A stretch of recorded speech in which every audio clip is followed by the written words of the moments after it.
Assalamualaikum warahmatullahi wabarakatuh. Alhamdulillahilladzi hadana lihadza wa ma kunna linahtadiya laula an hadanallah. Wassalatu wassalamu ala khairi khalqihi sayyidina Muhammad ibn Abdullah wa ala alihi wa sahbihi wa man tabi'a hudahu ila yaumil qiyamah. Amma ba'du.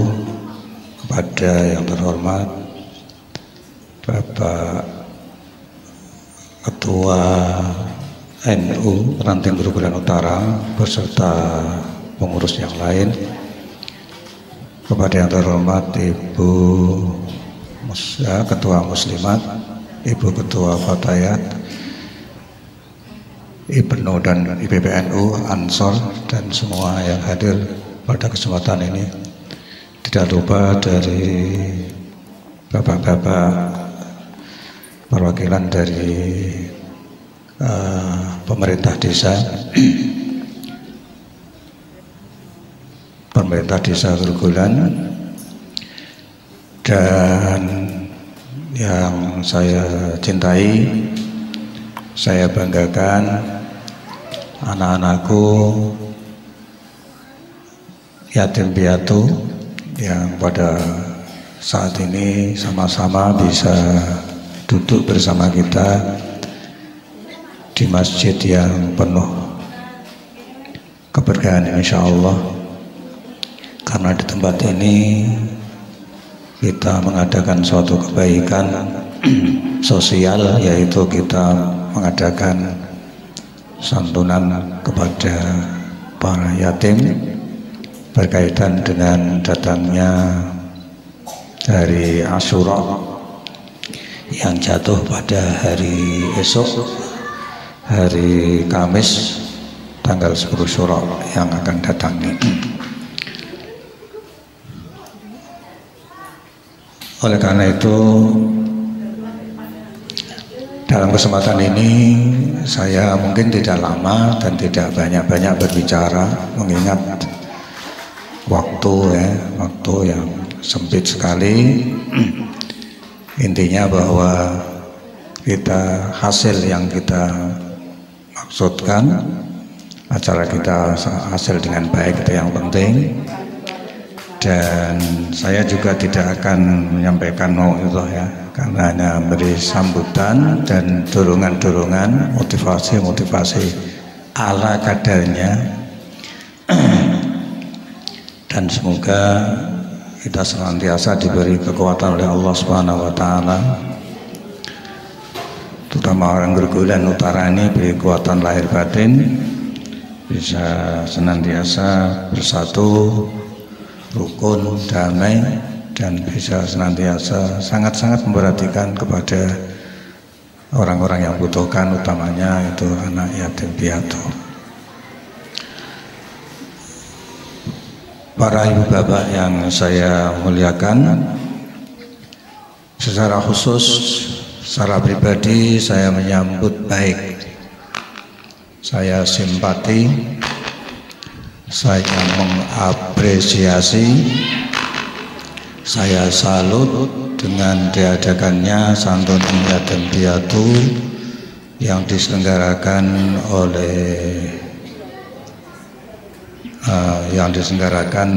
oleh Lazisnu, Lembaga Infak Sedekah Nahdlatul Ulama. Dan ini merupakan yang pertama kali mungkin karena Lazisnu sendiri terbentuk juga baru. Oleh karena itu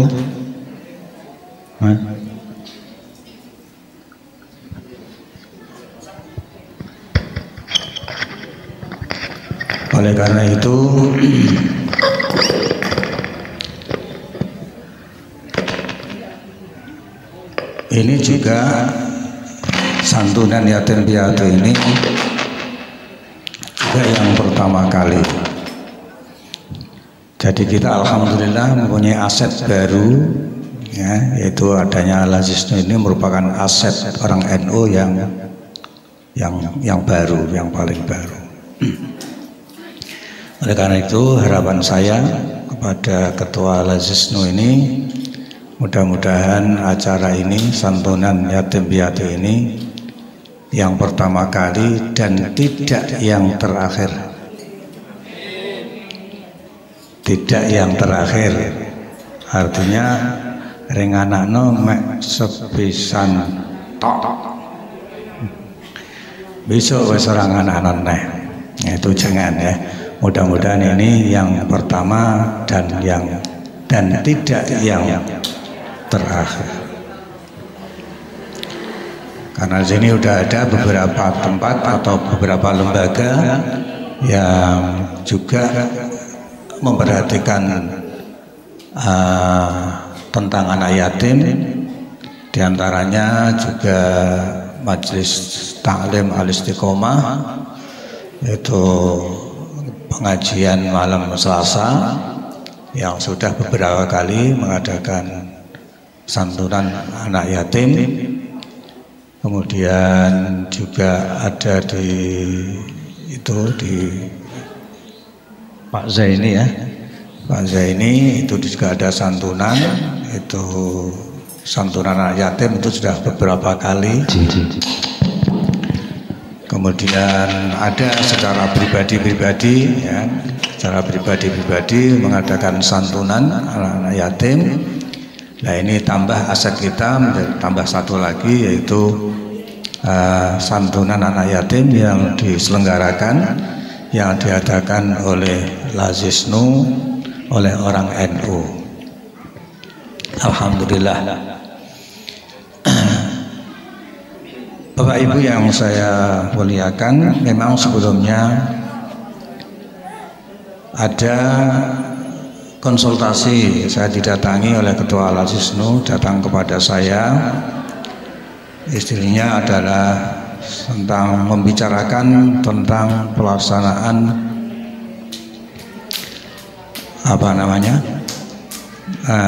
santunan yang diselenggarakan hari ini.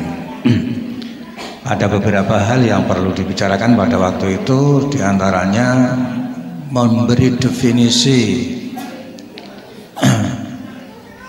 baik secara lugawi maupun istilahi tentang arti daripada yatim. Jadi definisi baik secara etimologi maupun terminologi, maka saya katakan bahwa sebenarnya yatim itu menurut definisi para ahli fikih, yatim itu adalah anak yang ditinggal mati orang tuanya atau bapaknya ya, orang yang ditinggal mati bapaknya dan dia masih kecil. Itu definisi yang asli seperti itu. Jadi ditinggal mati bapaknya. Kemudian timbul pertanyaan, jadi kalau ditinggal mati ibunya tidak yatim Pak? Jawabnya ya memang tidak kan. Kalau begitu yang sudah dewasa, artinya yang sudah balik juga tidak yatim Pak? Jawabnya ya tidak, itu yatim poel, yatim sudah besar. Itu diskusi saya pada waktu itu. Tapi saya sampaikan merupakan pesan dan saran saya, tapi itu jangan dimaknai secara sempit. Kalau secara sempit nanti kita tidak bisa mengumpulkan anak yatim sebanyak-banyaknya. Kemudian nanti bisa saja menimbulkan fitnah. Bisa saja menimbulkan fitnah. Darul mafasid muqaddamun alal jalbil masal. Jadi jangan diartikan secara sempit. Artinya apa? Kita perluas saja pengertian yatim itu. Wong ini tidak ada kaitannya dengan wajib, kan? Kecuali kalau ada orang melakukan kewajiban. Aku nak mari lehku apa jenenge? Letak. Lehku loro, aku arep aweh duit karo bocah yatim 10 bocah yatim, saben cah siji tak yai 1 miliar. Iya. Iki. Itu wajib diberikan kepada anak yatim sesuai dengan definisi secara terminologi. Itu ya. Tapi ini kan santunan. Hanya menjadi istilah kita menyantuni anak yatim. Jadi akhirnya saya sarankan pada waktu itu siapa saja yang dalam kategori anak yatim silahkan. Misalnya yang tidak ada ibunya silahkan, anggap saja itu sebagai anak yatim. Kemudian yang sudah dewasa tapi belum sampai ke aliyah ya, masih sanawiyah, masukkan saja dalam kategori anak yatim. Atau ada bapaknya tapi sama sekali tidak bisa beraktivitas karena sakit dan sakitnya tidak bisa beraktivitas sama sekali, mengalami kelumpuhan atau yang lain, samakan, masukkan saja dalam kategori anak yatim. Nah, karena itu yang ada di depan kita ini ya itu semua ada. Ya, ada semua, ada yang kehilangan bapak, kehilangan ibu, ya ada kehilangan bapak tok, kehilangan ibu tok, atau mungkin bapaknya tidak bisa beraktivitas, atau yang mungkin yang sudah dewasa itu tidak apa. Seperti kalau kita membuat istilah tahlilan. Tahlilan itu baca apa sebenarnya? La ilaha illallah. Tapi mengapa kita tahlilan kok tidak begitu datang assalamualaikum warahmatullahi wabarakatuh, monggo tahlilan la ilaha illallah, la ilaha ana ila hadrati, terus maca surat apa jenisnya Al-Fatihah, terus surat Qul huwallahu ahad, Qul a'udzu bil falaq, Qul a'udzu birabbin nas. Awalnya surat Baqarah, surat ayat kursi, akhirnya surat Baqarah. Terus ada la ilaha illallah. Begitu. Ini mengadakan santunan pada anak yatim, tapi kok enggak semua anak yatim ya? Kok ada yang ditinggal mati ibunya juga ikut? Enggak apa-apa. Ini hanya istilah kita mengadakan santunan pada anak-anak yatim. Toh di sini juga banyak anak-anak yatim. Ini saran saya diperluas. Jadi definisinya jangan dipersempit, itu menimbulkan menimbulkan kecemburuan bisa, atau bahkan menimbulkan fitnah. Kemudian ini kita termasuk menjadi saran saya selanjutnya ya. Jadi besok lagi kalau mengadakan ya seperti inilah, seperti yang kita contohkan sekarang ini. Kemudian mudah-mudahan ini tidak yang terakhir ya, besok diadakan lagi. Dan saran saya besok dan saya doakan mudah-mudahan lebih banyak lagi. Yang banyak bukan anak yatimnya Pak Umang ya. Kalau yang banyak anak yatimnya itu berarti nanti ada bapak-bapak yang meninggal gitu ya. Mudah-mudahan ini sudah nggak ada yang meninggal lagi. Ini kita sudah melandai ini. Orang mati sudah melandai, beberapa Jumat ini sudah nggak ada sholat gaib. Sudah melandai. Mudah-mudahan yang anak yatimnya bisa saja berkurang, tapi yang besar itu isinya mudah-mudahan ya. Mudah-mudahan isinya lebih banyak lagi gitu ya. Nah, ini piro Pak Bu? Piro ini? Undangannya, kemudian isi amplopnya. Rahasia Pak. Rahasia Pak. Kejutan. Ya. Ya. Iya ada. Iya. Ya. Mudah-mudahan ini nanti bisa lebih besar lagi, dipersiapkan, kita itu mempersiapkan untuk tahun yang akan datang. Kemudian bisa bergabung dengan yang lain, misalnya gabung dengan Senan yang belum punya program. Dan tempatnya juga di sini nanti ya. Nanti bisa lebih besar lagi. Ini saran saya mudah-mudahan, dan harapan saya mudah-mudahan lebih besar lagi.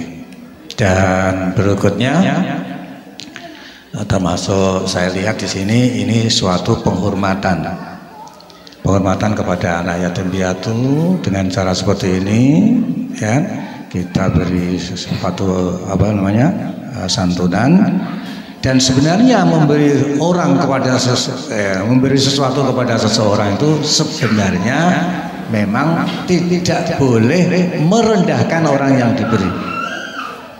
Makanya di dalam Islam, dalam hadis Nabi, sebaiknya pemberi itu ada pemberian yang dirahasiakan. Pemberian yang dirahasiakan, termasuk 7 orang yang akan mendapat naungan di hari kiamat itu adalah diantaranya orang yang menyembunyikan sedekah, orang yang menyembunyikan santunan, orang yang menyembunyikan pemberian itu. Sehingga digambarkan tangan kanan memberi, tangan kiri tidak. Itu apa artinya? Maksudnya apa? Hikmahnya supaya orang yang diberi itu tidak merasa dipermalukan. Coba jenengan niku nak aweh amplop ya, ngaturi amplop Pak Kiai, Pak Pembicara. Iku legeran kira-kira. Nah, dimasukkan dalam amplop. Ya isen no, Pak Kiai mbuh eceran niku. Telanjang dimasukkan di situ. Ya, kalau ada amplop berarti ditutup, itu karena merahasiakan isinya. Ini dirahasiakan.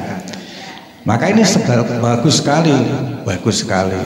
Saya memang tidak setuju ya kalau ada orang memberi santunan kemudian mendatangkan orang banyak, ya, mendatangkan wartawan supaya nanti viral di Facebook, viral di macam-macam, ya. Itu merendahkan orang sehingga kadang-kadang timbul kekacauan. Nah, mantri uang 50.000 saja sampai kadang-kadang ada yang kehilangan nyawa, berdosa-dosaan, ijenggo anak cilik. Nah, ini sangat memprihatinkan. Sebenarnya apa beratnya kalau seandainya itu dikirim secara rahasia? Kan nggak ada beratnya. Tapi tidak, mungkin orangnya berkehendak lain supaya viral. Nah, ini tentunya perlu dipertanyakan keikhlasannya.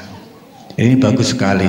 Atau ada di tempat lain, ya, yang memberi santunan begini. Ini caranya begini, anak yatim disuruh berdiri, jadi tidak dikumpulkan ke panitia, tapi orang-orang pendana, pembawa dananya itu yang akan menyantuni itu didatangkan, membawa amplop, isinya amplop nggak tahu Pak itu.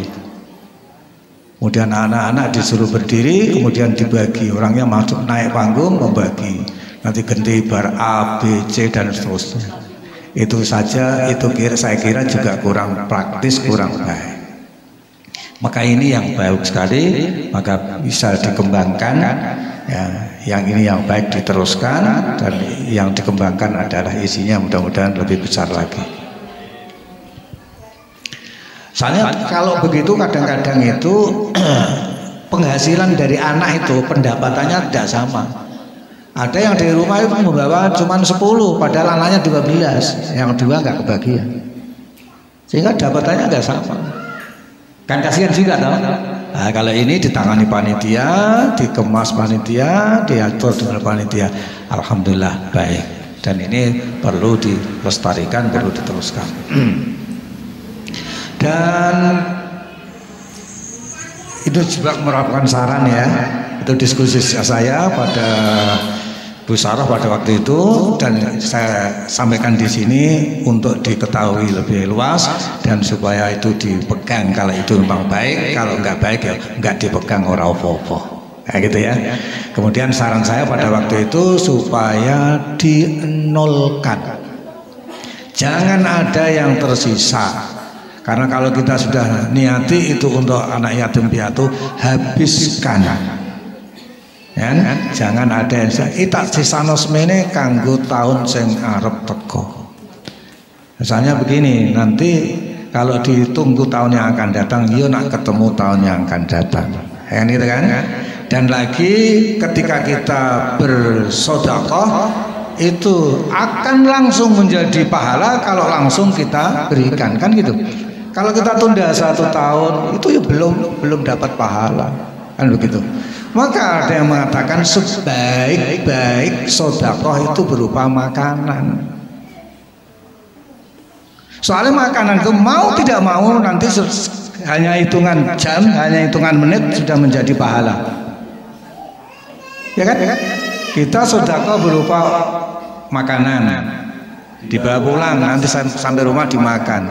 Itu langsung hitungan menit, hitungan jam sudah langsung menjadi pahala. Sedekah berupa makanan. Ada yang mengatakan sebaik-baik sedekah itu sedekah berupa makanan. Saya pikir mengapa? Ya itu. Karena makanan itu sekaligus langsung jadi pahala. Tapi kalau uang bisa saja cepat jadi pahala, bisa saja tidak cepat menjadi pahala. Itu pesan-pesan saya dan saya pesankan di sini. Saya ulangi pesan saya dan mudah-mudahan kita berharap mudah-mudahan tahun yang akan datang lebih banyak lagi isinya ya, dan mudah-mudahan kita senantiasa diberi kekuatan dari Allah Subhanahu wa taala, semua sehat, tidak terkecuali sehat, dan semua senantiasa mendapat bimbingan dari Allah Subhanahu wa taala. Kepada anak-anakku yatim piatu ya, doakan ya. Doakan bahwa masyarakat Gerobogan ini menjadi masyarakat yang baik semua. Semua diterima oleh Allah yang dikerjakan hari ini ya anak-anak ya. Dungane bocah yatim itu mandi, dungane bocah yatim itu mandi. Soalnya bocah yatim itu urung duwe dosa. Yatim itu masih anak-anak. Anak-anak itu belum punya dosa, maka lebih diijabah oleh Allah Subhanahu wa taala. Ya, mudah-mudahan diterima amal ibu bapak kaum keluarga Gerobogan Utara ini yang melalui Lazisno ini. Mudah-mudahan ini semua ya, semua orang Gerobogan tanpa terkecuali, kecuali yang tidak ya. Kecuali yang tidak pasti ikut serta dan ikut andil acara pada sore hari ini. Dan anak-anakku tetap belajar dengan baik kan? Tetap belajar dengan baik, dan mudah-mudahan anak-anakku dipastikan tidak ada yang tidak sekolah. Ini pesan saya yang terakhir ya, saya baru ingat ya.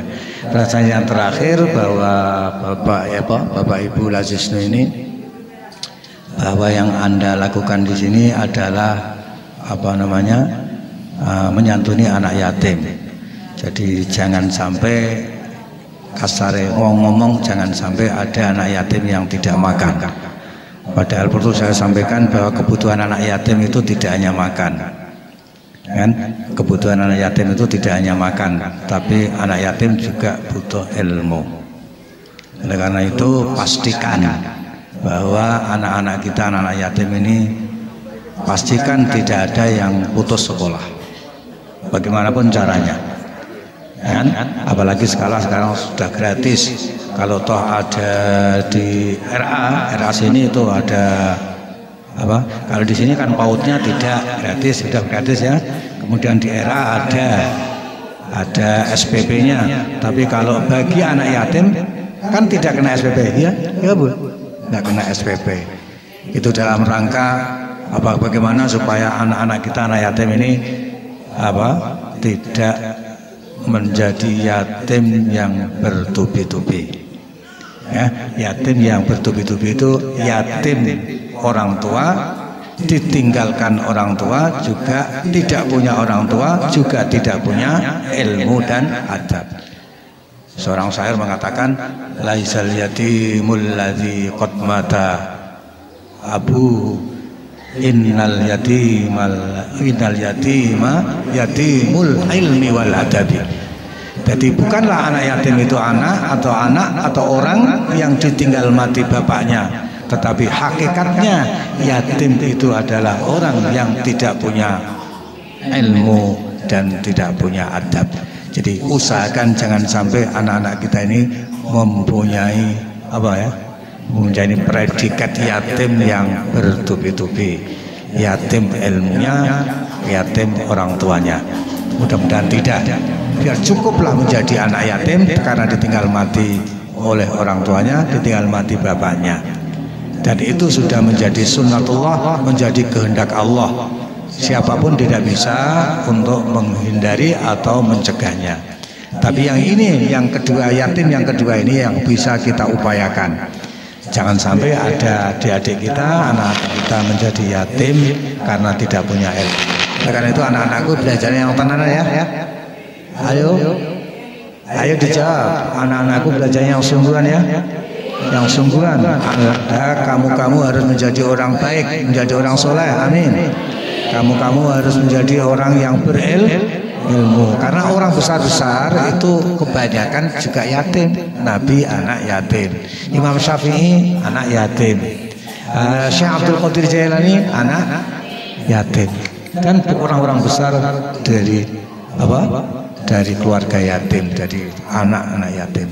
Oleh karena itu jangan kecil hati, jangan kecil hati. Insya Allah Allah SWT akan selalu ada di sampingmu, dan mudah-mudahan semua anak yatim ini menjadi anak-anak yang baik-baik, anak yang soleh-soleh, menjadi kebanggaan orang tuanya yang masih ada, dan kebanggaan orang tuanya dalam kuburnya. Amin ya Rabbal Alamin. Dan khusus anak-anakku ya, mari membaca Fatihah khusus ditujukan kepada bapak ibumu yang sudah meninggal ya. Khusus ditujukan kepada anak bapak ibumu yang sudah meninggal. Al-Fatihah. A'udzubillahi minasyaitonir rajim. Bismillahirrahmanirrahim. Alhamdulillahirabbil alamin. Arrahmanirrahim. Maliki yaumiddin. Iyyaka na'budu wa iyyaka nasta'in. Ihdinas siratal mustaqim. Siratal ladzina an'amta 'alaihim ghairil maghdubi 'alaihim waladdallin. Amin. Cukup sekian ya yang saya sampaikan. Tadi belum renungan ya. Nanti didoai, dibaca dengan doa. Tahlilnya belum tadi. Mari kita berdoa mohon kepada Allah Subhanahu wa taala.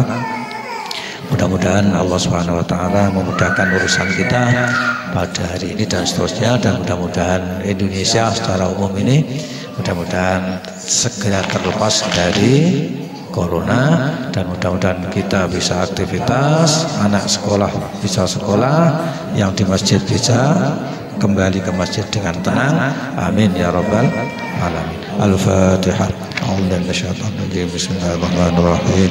Alhamdulillahi Rabbil Alamin. Ar-Rahmanirrahim. Maliki yaumiddin. Iyyaka na'budu wa iyyaka nasta'in. Ihdinas siratal mustaqim. Siratal ladzina an'amta 'alaihim ghairil maghdubi 'alaihim waladdallin. Bismillahirrahmanirrahim. Sayyidina Muhammad wa Sayyidina Muhammad Sayyidina walina wal akhirin Sayyidina ala kulli sahabati ajma'in. Alhamdulillahi Rabbil Alamin. Allahumma aslih lana dinana alladhi huwa ismatu amrina, wa aslih lana dunyana allati fiha ma'ashuna, wa aslih lana akhiratan allati ilayha ma'aduna, waj'al al-hayata ziyadatan lana fi kulli khair, waj'al mauta rahatan lana min kulli shar. Allahumma ij'al khairan min akhirah wa khair amalina khawatimah wa khair ayyamina yawman القاقبي. اللهم أنت تعلم أن هذه القلوب قد اجتمعت على محبتك والتقت على طاعتك وتوحدت على أعمال شريعتك، فوثق اللهم رابطتها، فوثق اللهم رابطتها، فوثق اللهم رابطتها، وأدم الداء واشرح صدورها بفيض الإيمان بك وجميع التوكل عليك، وأحيا المعرفة وأبدا على الشهادة بسبيلك، إنك نعم المولى ونعم النصير. اللهم إنا نسألك خير هذه الساعة وخير هذا اليوم وخير هذا الشهر وخير هذه السنة وخير هذا البلد وأهله وخير هذه القرية وأهلها وخير ما فيها، ونعوذ بك من شرها وشر ما فيها، ومن شر كل دابة أنت آخذ بناصيتها، إن ربنا على صراط مستقيم. اللهم سلمنا وسلم أهلنا وسلم إخواننا وسلم تلامذنا من كل آفات الدنيا، من عذاب الآخرة، ومن فتنتهما بليتهما وفضاحتهما وضيقهما من سوء الأخلاق. اللهم اجعلنا وعولتنا وذريتنا من أهل العلم وأهل الخير، ولا تجعلنا وإياهم من أهل الشر والضير، إنك على كل شيء قدير. اللهم اجعلنا وإياهم من أهل الصلاح والقرآن، ولا تجعلنا وإياهم من أهل الفساد والطغيان برحمتك يا أرحم الراحمين. اللهم سبب لي ثواب ما قرأناه من القرآن الكريم، وما لنا من صلاة واستغفرنا إلى روح نبينا محمد صلى الله عليه وسلم وعلى أصحابه وأزواجه وذريته وآل بيته جميع الأنبياء والمرسلين والشهداء والصالحين وحسن أولئك رفيقا، وإلى أولياء الله المشارق الأرض المغرب في بر والبحر، أن الله يعلي درجات في الجنة وأعطى على بركته وعباد الصالحين وعلوم في الدين والدنيا والآخرة وإلى مدى المسلمين عامة إلا الله محمد رسول الله أرواح آبائنا وأمهاتنا وأجدادنا جداتنا مشايخنا ولمعلمينا ولذوي الحقوق علينا ولجميع أمواتنا واغفر لهم وارحمهم واعفهم واعف عنهم واجعل الجنة مثواهم اللهم انزل رحمة ومغفرة عليهم وعلى سائر القبور من المسلمين والمسلمات ارفع لهم الدرجات وضاعف لهم الحسنات وكفر عنهم السيئات يا أيتها النفس المطمئنة ارجعي إلى ربك راضية مرضية وادخلي في عبادي وادخلي جنتي ربنا آتنا في الدنيا حسنة وفي الآخرة حسنة وقنا عذاب النار ربنا تقبل منا إنك أنت السميع العليم وتب علينا إنك أنت التواب الرحيم صلى الله على سيدنا محمد النبي الأمي وعلى آله وصحبه وبارك وسلم سبحان ربك رب العزة عما يصفون والسلام على المرسلين والحمد لله رب العالمين والسلام عليكم ورحمة الله وبركاته.